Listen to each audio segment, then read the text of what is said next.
Discovery 2 Jewel Mission, Part 4, The Grand Tour begins. WizKid Navigator Sonbria Kerman plots a course to Vall. Discovery 2 performs a 400 meter per second radial burn.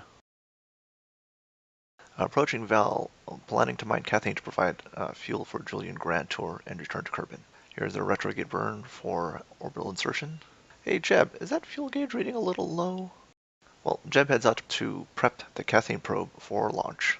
The probe will be instrumental in using its instruments in finding Cathane from orbit.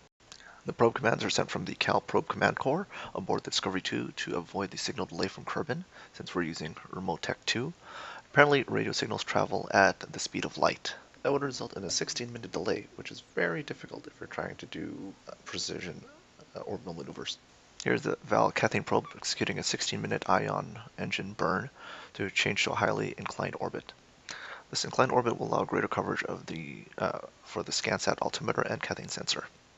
Multiple Cathane deposits are found, but do we have enough fuel to land the MKDR? Apparently not. After traveling about 100 million kilometers, ran out of fuel less than 10 meters from the surface. Simulated. After hitting F9, shutting off the simulation, Navigator Sonbria Kerman did some research on fuel-saving maneuvers. After watching Scott Manley's Reusable Space Program series on YouTube, Sonbria calculated we could do it by lowering orbit to barely skim over the surface to reduce fuel loss due to gravity drag on descent, down to a Vall skimming 8,500 meter orbit. Once orbiting at 8,500 meters with peaks reaching almost 8,000 meters, the MKDR was released while the Cathane probe was high above, providing uplink for commands. At these altitudes, the Discovery 2 would quickly disappear under the horizon, leading to loss of signal and control without that uplink.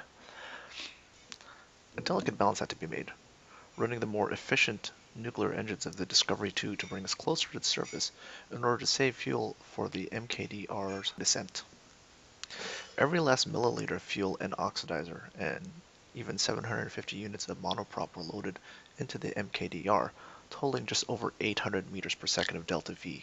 Now, the orbital velocity of the Discovery 2 at this point, skimming over the surface, was about 800 meters per second.